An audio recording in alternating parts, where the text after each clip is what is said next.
Today, we'll talk about fixing the ugliest of all guitar technique problems. I'm talking about flying fingers in your fretting hand. When you're playing scales or any kind of licks, if your fingers are moving up away from the strings, if they're curling under the fretboard, becoming really tense when you play, then you've got a case of the flying fingers. And this problem looks bad, it feels bad, and it causes all kinds of problems and mistakes in your playing. And I'm going to show you what causes flying fingers and also some of my best practice strategies for fixing this problem starting today. Now, I'll give you the bad news first. I knew it! I knew it was bad news. Flying fingers isn't the kind of problem you're going to be able to fix in a day, in a week, or even in a couple of weeks. Usually, it's going to take you at least a month, if not several months, to start making some really noticeable changes in your technique in this area. Now, the good news is, I've yet to see a single guitar player who had this problem, who tried to overcome it using the techniques I'm going to show you in this video, who has not been successful, assuming that person did what I told them to do. So, you're in the right place. Let's talk about flying fingers and how to fix it. All right, so what causes flying fingers? This one is actually really simple. Flying fingers happen because nobody corrected your fretting hand technique when you were a beginner. If you take a complete beginner and you tell them to fret a note for the first time in their life, let's say on the 5th fret of the 6th string, what's going to happen is they're going to push down with the index finger, but their other fingers are going to way overreact to the index finger pushing down the string. Don't overreact! Don't overreact! I won't overreact! Get over here! React! The fingers are going to fly up like this, and they're going to become really, really tense. And if nobody tells you to relax them and bring them closer to the string and relax your whole arm, you're going to think this is how you're supposed to fret notes. And then when you fret a note with the middle finger, the same thing is going to happen with these other fingers. Same thing with the ring finger and the same thing with the pinky finger. And if you keep playing like this all the time for every note when you're a beginner, pretty soon, this is going to start to feel normal. This is going to be your baseline of technique in the fretting hand, and it's going to become your permanent habit. And this is why flying fingers take such a long time to solve for most people, because if you have this problem, you've been reinforcing it literally every single time you played any note on your guitar since day one of you being a beginner. Now, I know that's not very reassuring to hear if you've been playing for 20 or 30 or more years, but the good news is you can fix it. Let's talk about how to do that. The first thing to know about fixing flying fingers is there isn't a single best way to practice that's going to make this problem go away. You need a variety of practice methods that are going to attack this problem from several different angles, and that's how you're going to start making some serious progress here. The first method I recommend is to do something called exaggeration. And exaggeration works like this. If you're playing a scale and your fingers are flying up more than they should, you're going to play the scale again and make the fingers fly up even more than they already do. If you're fretting notes and the other fingers are becoming tense, you're going to tense them up even more than they're already tense. Here's what it looks like. Now I'm going to play the scale, and I'm going to see if I can make the fingers fly up even more than they already did before.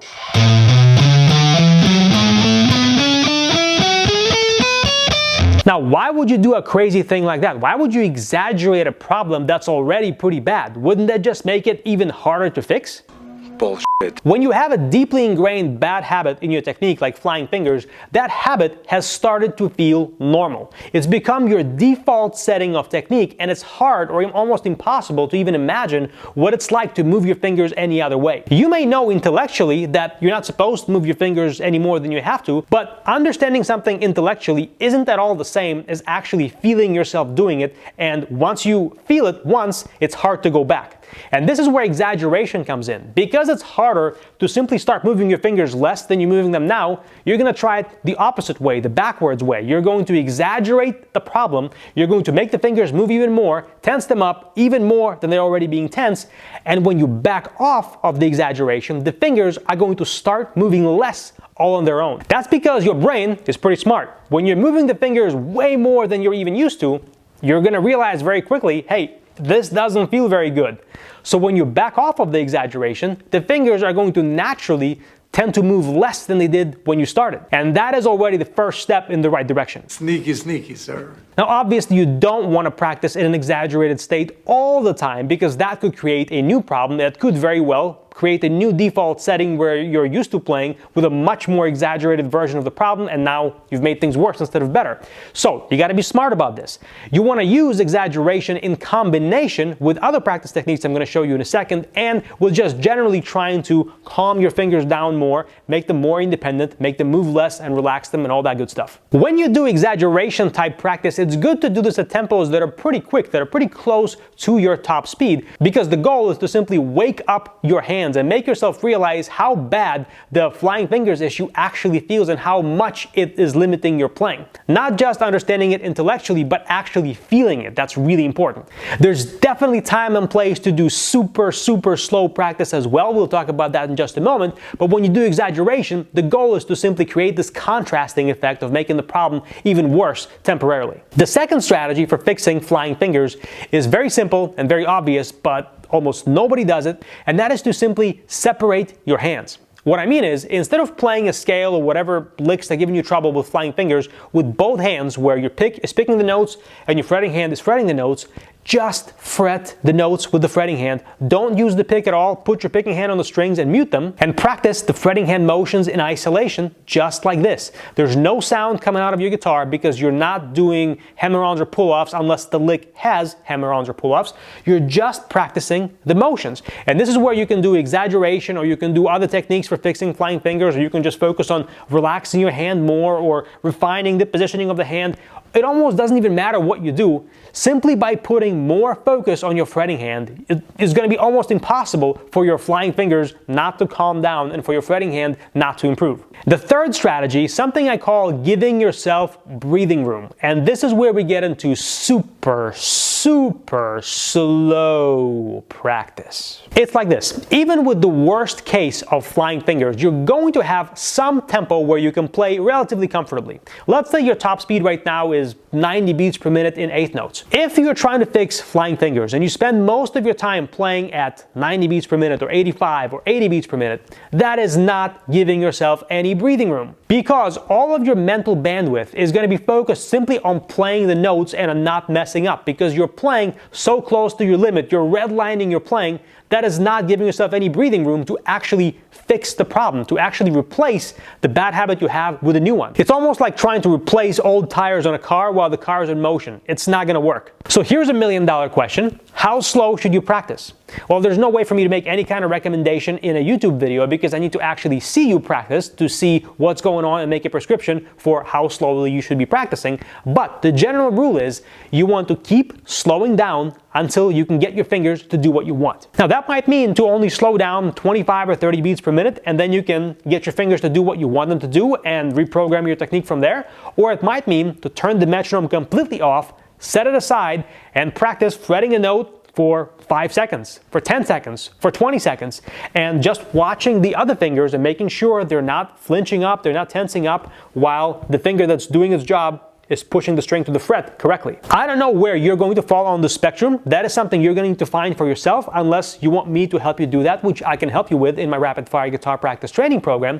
But when you find where you fall in that range, you want to stay there and practice reprogramming your technique from that point on. And of course, to do this right, you have to know what proper hand technique and motions look like and feel like, so that you know when you've slowed down enough and you've given your brain and your hands enough breathing room to reprogram your technique, to install the new habit at a tempo that is just fast enough to be challenging, but not so fast that you start losing control. If you want some help with that, I have another video on my channel that talks about proper fretting hand technique, so if you haven't seen that yet, check it out and watch it. So I've given you 3 ways to tackle the flying fingers issue: exaggeration, separating the hands, and giving yourself breathing room. But let's talk about how to practice with these 3 approaches you just learned, because I mentioned earlier, fixing flying fingers isn't going to be about doing any one thing. It's going to be about doing a combination of things to attack the problem from different angles. And there are 2 effective ways to use these techniques in your practicing. The first one is to simply rotate through them in the same practice session. For example, you may set the metronome somewhere between 60 and 75% of your top speed, and for just 3 minutes, practice playing a simple scale alternating between super exaggerated flying fingers issue we talked about before, where you're going to be fretting notes with having the other fingers fly up as much as possible and tense them up as much as possible, and just playing as normal. Alternate 1 repetition exaggerated, 1 repetition normal. So something like this.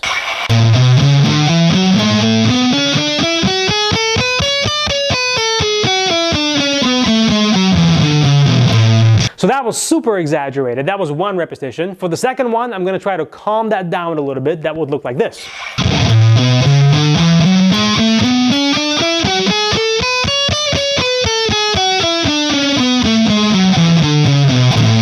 Now that obviously still wasn't perfect, but the idea is to create the contrast between the exaggeration level and the somewhat normal level. And the more you do this exaggeration level, the more contrast is going to be created between the exaggeration and the back off level, and the back off level is going to start to become more and more closer to what good fretting hand technique should look like. After about 3 minutes of that, turn the metronome off, and for 5 minutes practice at super slow speeds where you give your brain and your hands enough breathing room, slow down enough, and program in proper motions for your fretting hand. This is where you focus on fretting notes on the fingertips, keeping the hand relaxed, keeping the shoulder relaxed, keeping the fingers as close to the strings as you can, and you really don't leave anything to chance here. You don't want to leave any sloppiness in your technique. You want to slow down enough to make your physical motions as close to absolute perfection as possible. Then after 5 minutes of that, you can go through various licks or exercises that you practice in your repertoire and separate the hands on those. So let's say you have a list of 3 or 4 or 5 different guitar licks that you're trying to play better.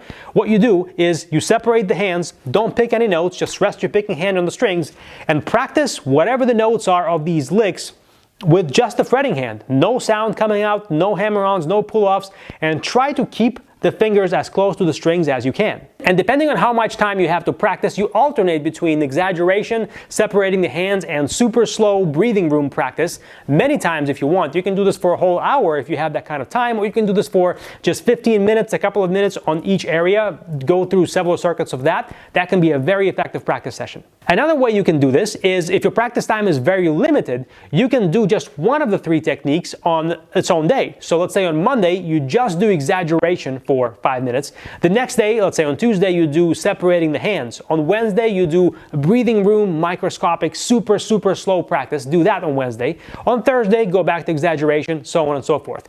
The goal is to simply go through all 3 of these techniques, keep hitting your problem from 3 angles in this case, until the problem is going to start to become less and less and less, and before you know it, it's not really a problem anymore. If you want to know more about building guitar speed with less practice time, hit the link below. I'm going to show you a free 1-hour masterclass called Guitar Speed Formula.